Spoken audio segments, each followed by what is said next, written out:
ప్రకాష్ నారాయణ గారి గురించి అందరికీ తెలిసిందే సార్. అంటే మీరు పుట్టింది మహారాష్ట్రలో, తెలుగు మాట్లాడే కుటుంబంలో. మీరు తెలుగు మాట్లాడతారు కాబట్టి తెలుగు మాట్లాడే మొదటి నేర్చుకున్నది మరాఠీ, ఎందుకంటే చిన్నప్పుడు మహారాష్ట్రలో పెరిగాను కదా. అదే సార్.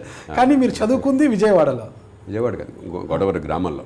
అదే సార్, పుట్టింది పుట్టింది మహారాష్ట్రలో. ఇక్కడ అసలు మీ మూలాలు ఏంటి అన్నది ఒకసారి మా ఐడ్రీమ్ మీడియా ప్రేక్షకులు మూలాలు లేవు, ఇంకేం మూలాలు చెప్పండి.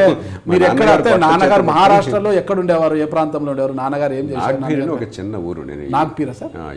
ఈ మధ్య వరకు చెప్తుంటే చాలా సంతోషపడ్డారు. నాగ్బీరా మా ఊరా అని చెప్పని పక్కన అనమాట. అది నాగ్పూర్కి చంద్రపూర్కి నాగ్బీర్ అనే చిన్న రైల్వే పట్టణం. అది ఒక ట్రయాంగిల్ లాగా ఫామ్ అవుతుంది. చంద్రపూర్కి 80 కిలోమీటర్లు, నాగ్పూర్కి 80 కిలోమీటర్లు, సుమారుగా నాకు గుర్తున్న 80-90 కిలోమీటర్ల దూరంలో ఉంటుంది. మా నాన్నగారు రైల్వేలో పనిచేసేవారు. ఏం పేరు సార్ నాన్నగారి పేరు? వెంకటేశ్వరరావు గారు అని చెప్పని రైల్వేలో చేశారు. ఓకే. కాబట్టి సహజంగానే పుట్టింది ఇక్కడే అయినా కూడా పుట్టింది కోస్తాంధ్రలోనే, విజయవాడ పట్టణంలో ఆసుపత్రిలో పుట్టాను. కొంచెం కష్టం డెలివరీ. ఆ రోజుల్లో మా అమ్మకి పుట్టుకతోనే కష్టం పెట్టాను నేను. ఎందుకు సార్? సో కొంచెం కొంతమంది అమ్మగారు విజయవాడ సార్, అంటే ఆ ఊరు గొడవరు అమ్మగారిది.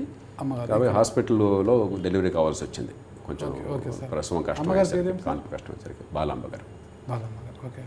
బట్ అక్కడ 3-4 ఏళ్ళు వచ్చిన తర్వాత నన్ను ఇక్కడ పంపించేసి మా అమ్మగారి ఊళ్ళో అక్కడ స్కూల్ ఉంది, హై స్కూల్ ఉంది కాబట్టి అక్కడ చదువుకున్నాను పెద్దమ్మ గారి దగ్గర, గొడవర్ అని. Okay okay sir. ఎంతమంది సంతానం సార్? మీరు పెద్దవారా? నేను పెద్దవాడిని.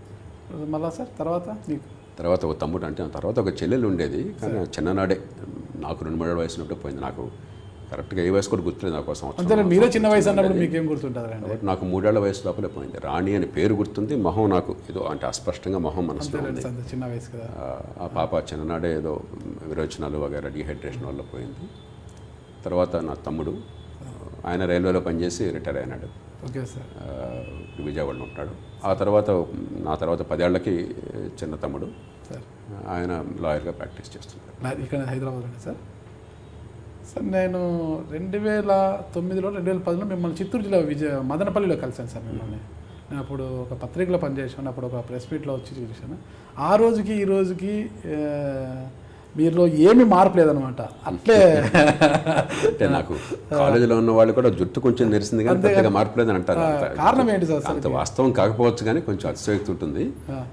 వయసుతో వచ్చే మార్పు సహజంగా కొంత ఉంటుంది, కానీ పెద్ద బరువులో ఒడిదుడుకులు లేవు. అంటే చిన్ననాడు కొంచెం శరీర మార్పులు ఏం లేవు సార్ మీకు? కరెక్ట్ అలాగే ఉన్నది, అదే స్లిమ్. బరువు పెద్ద మార్పు ఉండకపోవచ్చు, పెద్ద మార్పులు వస్తాయి ఇప్పుడు శరీరంలో. వయసుతో కొంత మీకు చర్మం కొంచెం మారుతుంది, జుట్టు నెరుస్తుంది కానీ నాకు స్కిన్ అయితే ముడతలు ఉన్నట్టుగా ఏం పెద్దగా కనిపించట్లేదు. అది సహజం.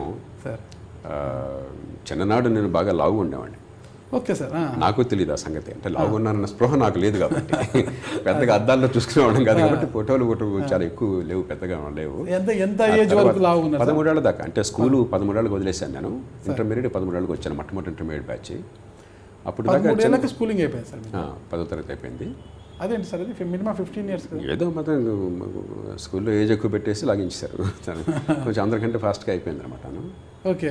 సో చిన్నప్పుడు ఏముంది, మనం పల్లెటూరులో పెరిగితే బాగా గడ్డ పెరుగు, బోర్డు ఎంత తినడానికి అదే పెరిగే తిండి, మీకు బూరెలు గారెలు గడ్డ పెరుగు అది తింటే చాలు సార్. సో మనకి అందులో పిల్లల్ని బాగా ప్రేమతో, అతి ప్రేమతో మనం ఆ రోజుల్లో ప్రేమ అంటే బాగా ఎక్కువ తినిపించిన కొసరి. బహుశా నాకు కంట్రోల్ ఉండేది కాదేమో తెలీదు. నాకు పెద్దగా ఎక్సర్సైజు ఆటలు గేట్లు ఇప్పుడు పెద్ద ఏం లేదు. దానిలో నత్తగోళ్ళు లాంటివాడిని నేను. పెద్దగా నాకు ఆ పాత స్కూల్ రికార్డు చూస్తే పరీక్షల్లో అన్నింటిలో టాప్ను, స్పోర్ట్స్ అన్నింటిలో బాటమ్ ఉంటాను అనమాట. ఆ రోజుల్లో రికార్డ్ షీట్ ఉండేది, ఒక రికార్డ్ పుస్తకం ఉండేది. దానిలో స్పోర్ట్స్ కూడా మీకు ఎంత వేగంగా పరిగెట్టారు ఇవన్నీ కూడా రాస్తారు. ఫిజికల్ యాక్టివిటీస్లో అంతా కింద ఉండేవాడిని.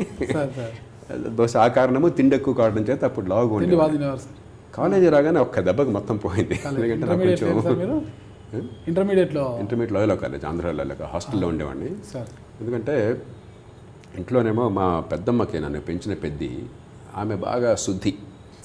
ఆ రోజుల్లో శుద్ధి అంటే మనకి బాటిల్ వాటర్ అవి లేకపోయినా కూడా బాగా శుభ్రంగా ఉంటాం. ప్రతి కూడా పసాలు కడుక్కుంటాం. నాకు కూడా బాగా అంత ఇప్పుడు కూడా నేను నా ప్లేట్ నేనే కడుక్కుంటాను, కడుక్కోకుండా తిన్న అలాంటివి ఉంటాయి. నాకు అందరు చేతులు కడుక్కోకుండా, మంచినీళ్ళు కడుక్కోకుండా చేతులు పెట్టిన ఇలాంటివి ఉంటాయి. హాస్టల్కి వెళ్ళేసరికి అవి అంత సాధ్యం కాల. అది కష్టం. దాంతో తినడానికి చాలా కష్టంగా ఉండేది. అలవాటు ఒక రకమైనది. దాంతో తిండి చాలా వరకు తగ్గిపోయింది. సార్ బహుశా అప్పటి నుంచి ఆ దెబ్బతో నేను ఐఏఎస్ చేరినప్పుడు 54 కేజీలు. మీరు 54. చాలా సన్నగా ఉండేవాడిని. అయినా బాగా ఆరోగ్యం పర్ఫెక్ట్. అప్పటికి బాగా వ్యాయామం కానీ బాగా నడక కానీ ఇవన్నీ బాగా. ఇంటర్మీడియట్ తర్వాత మెడిసిన్ చేశారు కదా సార్ మీరు? మెడిసిన్ చేశాను అక్కడి నుంచి. Okay sir. కానీ ఇప్పుడు పెరిగింది. అప్పుడు 54 కేజీలు, ఇప్పుడు నేను 66-67 ఉంటాను. మెడిసిన్ ఎక్కడ చేశారు సార్? మెడిసిన్ గుంటూరులో. Guntur medical college. ఓకే. అంటే మీకు ఇంటర్మీడియట్ తర్వాత ఫస్ట్ అటెంప్ట్లోనే మెడిసిన్ వచ్చింది సార్, మళ్ళీ ఏమన్నా? నాకు జీవితంలో 2వ అటెంప్ట్ దేనికి చేయాలి సార్ అప్పటి నుంచే అన్ని సింగిల్ అటెంప్టే అనమాట, 2వ అటెంప్ట్ లేదు.